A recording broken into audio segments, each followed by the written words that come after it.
মাননীয় সরকার দলীয় সংসদ সদস্য যে প্রস্তাবটি আজকে এখানে উত্থাপন করেছেন সে প্রস্তাবের বিষয়ে আপনার আগে দৃষ্টি আকর্ষণ করছে মাননীয় স্পিকার। মাননীয় স্পিকার, আপনি সেদিন বলেছিলেন বিরোধী দলীয় নেতার যে প্রস্তাব সেই প্রস্তাবটার ব্যাপারে আপনি নিজে বলেছিলেন যে যদি আইন প্রণয়ন সংক্রান্ত কোনো বিষয় হয় তাহলে সেটাকে প্রস্তাব আকারে এখানে উত্থাপন করা যায় না। সেদিন বিরোধী দলের ব্যাপারে আপনি যে কথাটি বলেছিলেন সে কথাটি কেন সরকার দলের ব্যাপারে বলেন নাই, সেটি বিষয়ে আপনাদের প্রশ্ন রয়েছে মাননীয় স্পিকার। মাননীয় স্পিকার, এই ক্ষেত্রে আমাদের একটা বক্তব্য আছে মাননীয় স্পিকার। বিরোধী দলের নেতা যে প্রস্তাবটি উত্থাপন করেছিলেন সেটা আইন প্রণয়ন সংক্রান্ত কোনো ইস্যুতে ছিল না মাননীয় স্পিকার, কারণ আইন অলরেডি প্রণীত হয়েছে, আদেশ জারি হয়েছে, অধ্যাদেশ জারি হয়েছে, সংবিধান সংস্কার পরিষদের আমরা শপথ গ্রহণ করেছি। আইনের কোনো প্রসঙ্গ এখানে ছিল না, বরং যে আইন হয়েছে সেটাকে বাস্তবায়নের প্রশ্ন এখানে ছিল মাননীয় স্পিকার। আরেকটি কথা মাননীয় স্পিকার আপনাকে বলতে চাই, মাননীয় ডেপুটি স্পিকার এখানে ছিলেন, আর একজন সংসদ সদস্য মুজিবুর রহমান ইকবাল, তিনি একটি মুলতবি প্রস্তাব এখানে উত্থাপন করেছিলেন।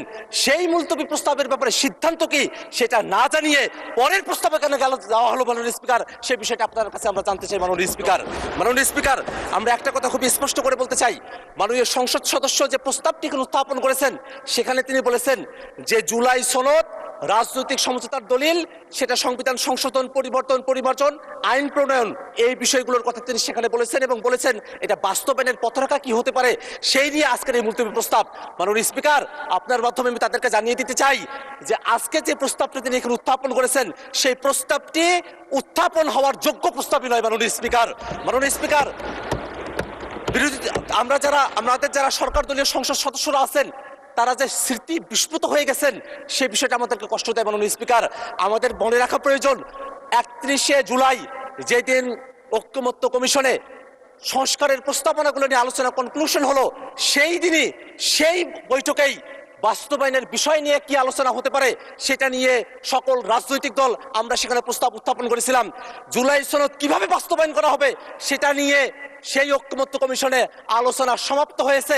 সেই আলোচনার ফলাফল আজকে বিএনপি মানতে চায় না, এই কারণে আজকে বিএনপি ব্যাক স্পেসে তারা প্রেসিডেন্টের দিকে তারা ফিরে যেতে চায় মাননীয় স্পিকার। মাননীয় স্পিকার, সংস্কারের বিষয়ের যে ঘোড়া সেই ঘোড়া অনেক দূরে গিয়ে গেছে, সেই ঘোড়াকে এখন লাগাম পরানোর চেষ্টা করছে সরকার দলীয় সদস্যরা মাননীয় স্পিকার। মাননীয় স্পিকার, সংস্কারের যে পুরো বিষয়বস্তু এখানে জুলাই সনদ, আদেশ, অধ্যাদেশ, গণভোট, সংবিধান সংস্কার পরিষদ, এই 5টা ধাপ রয়েছে মাননীয় স্পিকার। আজকে এখানে যারা সরকার দলীয় সংসদ সদস্যরা আছেন মাননীয় স্পিকার, তারা আদেশের কথা বলেন না, তারা অধ্যাদেশের কথা বলেন না, তারা গণভোটের কথা বলেন না, তারা সংবিধান সংস্কার পরিষদের কথা বলেন না, তারা শুধুমাত্র জুলাই সনদের কথা বলেন। ওই জুলাই সনদ, যেই জুলাই সনদটা শুধুমাত্র তাদের পক্ষে জুলাই সনদ উইথ নোট অফ ডিসেন্ট। মাননীয় স্পিকার, মাননীয় স্পিকার, একটা কথা এখানে স্মরণ করে দেওয়া প্রয়োজন, 17 অক্টোবর জুলাই সনদ এই সংসদ ভবনের বাইরে স্বাক্ষর করা হয়েছিল। তার পূর্বে ঐকমত্য কমিশন কর্তৃক আমাদেরকে যে জুলাই সনদের কপিটা দেওয়া হয়েছিল মাননীয় স্পিকার, এই জুলাই সনদের কপির মধ্যে আপনি কোনো পয়েন্টে দেখবেন না সেখানে কোনো নোট উল্লেখ আছে মাননীয় স্পিকার। কিন্তু আমাদের সরকার দলের মাননীয় স্বরাষ্ট্রমন্ত্রী এবং মাননীয় আইনমন্ত্রী তারা বারংবার একটা নোটের কথা উল্লেখ করেন, সেই নোটটা হচ্ছে অবশ্য কোনো রাজনৈতিক দল বা জোট তাদের নির্বাচনী ইশতেহারে উল্লেখপূর্বক যদি জনগণের ম্যান্ডেট লাভ করে তাহলে তারা সেই মতো ব্যবস্থা গ্রহণ করতে পারবে। এই যে নোটের বিষয়বস্তুটি জুলাই সনদের মধ্যে অন্তর্ভুক্ত করা হয়েছে মাননীয় স্পিকার, এই বিষয় নিয়ে ঐকমত্য কমিশনে কোনো আলোচনা হয় নাই। ঐকমত্য কমিশন আমাদেরকে যে জুলাই সনদের খসড়া প্রণয়ন করেছিল সেই খসড়ার মধ্যে এটা ছিল না। কোনো একটা দল বা কোনো একজন ব্যক্তি এই সংসদ প্লাজার সামনে এসে নিজের মতো করে এই নোটটি সেখানে অন্তর্ভুক্ত করেছিল যাতে জাতির সঙ্গে প্রতারণা করা যায়। মাননীয় স্পিকার, আমরা এই বিষয়ে ঐকমত্য কমিশনের যারা দায়িত্বশীল আছেন এবং এখানে আপনারা যারা আছেন তাদেরকে তদন্ত করে এই নোটটি কারা অন্তর্ভুক্ত করেছিল সেই ব্যাপারে আমরা খোঁজ চাই মাননীয় স্পিকার। মাননীয় স্পিকার, আর একটা বিষয় একটু বলে রাখা প্রয়োজন মাননীয় স্পিকার। মাননীয় স্পিকার, জুলাই সনদ বাস্তবায়ন আদেশ কোথায় থেকে তার ভিত্তি আসলো, কোথায় থেকে তার আইনগত বৈধতা পাওয়া গেল সেই প্রশ্নটা এখানে অনেকে করছেন মাননীয় স্পিকার। কিন্তু জুলাই সনদ আদেশটা তারা যদি পড়তেন, সেই জুলাই সনদ আদেশের একেবারে প্রিয়েম্বলের মধ্যে বলা আছে জনগণের সার্বভৌম ক্ষমতা এবং অভিপ্রায়ের বহিঃপ্রকাশ হিসাবে এই জুলাই সনদের যে আদেশ সেই আদেশটা জারি করা হয়েছিল মাননীয় স্পিকার। যারা জনগণকে এই কথা বলছে যে জনগণ গণভোটের এতগুলো বিষয় তারা কি পড়ে, জুলাই সনদ এতগুলো বিষয় পড়ে তারা কি ভোট দিয়েছেন? জনগণকে যারা এখানে সংসদে দাঁড়িয়ে মূর্খ সাব্যস্ত করতে চাচ্ছেন তাদের উদ্দেশ্যে আমরা বলি, আপনাদের এই পজিশন গণভোটের পক্ষে হ্যাঁ বলার পরে আজকে গণভোটের বিপক্ষে অবস্থান নেওয়া বিএনপির দলগত মূর্খতা বা সততাকে প্রকাশ করছে মাননীয় স্পিকার। আমরা এই কথাটা আপনার মাধ্যমে তাদের কাছে জানিয়ে দিতে চাই। একটা বিষয় মনে রাখা প্রয়োজন মাননীয় স্পিকার, এখানে সরকার দলের পক্ষে পার্থ ভাই তিনি দাঁড়িয়েছিলেন, তিনি বলেছেন সংবিধান একটা কোয়াজি কনস্টিটিউশনাল পরিস্থিতির মধ্য দিয়ে আছে।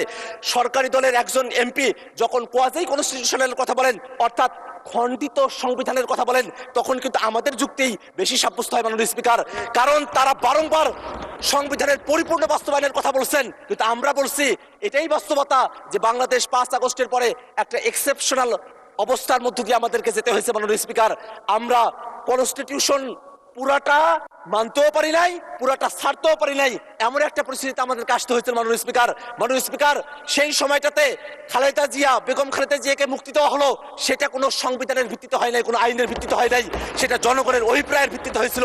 অ্যাটর্নি জেনারেল তিনি যেভাবে নিয়োগ পেয়েছিলেন সেটাও জনগণের অভিপ্রায়ের ভিত্তিতে হয়েছিল। এই যে জনগণের অভিপ্রায়ের ভিত্তিতে সেই সময়টাতে এক্সেপশনাল একটা পরিস্থিতিকে আমরা ডিল করেছিলাম, সেই পরিস্থিতিকেই টেকসই করার জন্য এই যে আদেশ, সেই আদেশটাও জনগণের অভিপ্রায় এবং ক্ষমতার ভিত্তিতে এটাকে জারি করা হয়েছে মাননীয় স্পিকার। মাননীয় স্পিকার, একটা বিষয় একটু জানিয়ে রাখা প্রয়োজন, আমরা জুলাই সনদে এমন অনেকগুলো বিষয় নিয়ে কথা বলেছি যেগুলো সংবিধানের মৌলিক যে কাঠামো আছে সেই কাঠামোর সেখানে ব্যত্যয় তৈরি করে। আমরা সেখানে বিচার বিভাগকে আমরা বিভিন্ন শহরে আমরা নিয়ে যাওয়ার কথা বলেছি, বিভাগীয় শহরে। সেই বিষয়ে বাংলাদেশের এর আগের কোর্টে তারা রায় দিয়েছিল যে এটা অসাংবিধানিক। এই ধরনের কিছু পরিস্থিতি এখানে রয়েছে মাননীয় স্পিকার।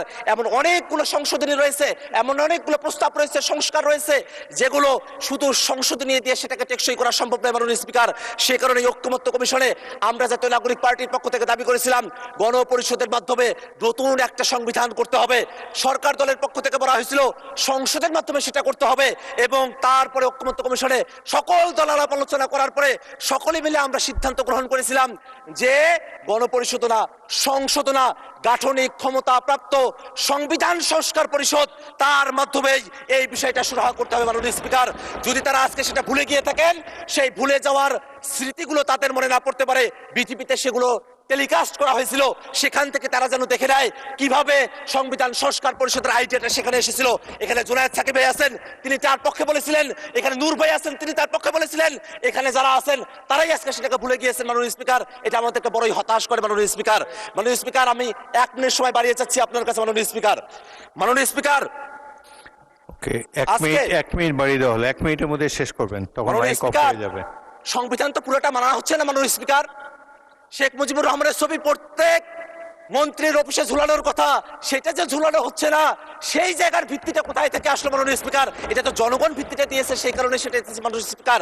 আমরা এই কারণে একটা কথা বলতে চাই, আজকে জুলাই সনদের যে আদেশ এবং যে গণভোট সম্পন্ন হয়েছে, সেই গণভোটের যে প্রশ্নগুলো আছে সেই প্রশ্নগুলোর দিকে আমরা একটু তাকাই। সেখানে স্পষ্ট করে বলে দেওয়া আছে সাংবিধানিক প্রতিষ্ঠানগুলোতে নিয়োগ হতে হবে একটা নিরপেক্ষ বডির মাধ্যমে, একটা উচ্চকক্ষ হবে যেটা ভোটের পিয়ার অনুযায়ী হবে, একটা তত্ত্বাবধায়ক সরকার হবে, যে তত্ত্বাবধায়ক সরকার একটা নতুন ফর্মুলায় হবে। এই বিষয়গুলো বিএনপি পালন করতে চায় না বিধায় তারা আজকে গণভোটের বিপক্ষে অবস্থান নিয়েছে মাননীয় স্পিকার। মাননীয় স্পিকার, আমরা খুবই বিনীতভাবে তাদের কাছে একটা কথা জানতে চাই, এই বিষয়টা কোনোভাবেই কোনো বিতর্কের বিষয়বস্তু নয়, এটা কোনো আলোচনার বিষয়বস্তু নয়। বাস্তবায়ন জুলাই সনদ কেমন করে হবে সেই ধাপগুলো ঐক্যমত্য কমিশনে সে আলোচনাগুলো কমপ্লিট হয়ে গেছে। অতএব আজকে যে প্রস্তাবটা নিয়ে আসা হয়েছে, এই প্রস্তাবটা গ্রহণ না করার জন্য মাননীয় স্পিকারের কাছে বিনীতভাবে আহ্বান জানাচ্ছি মাননীয় স্পিকার। ধন্যবাদ সকলকে।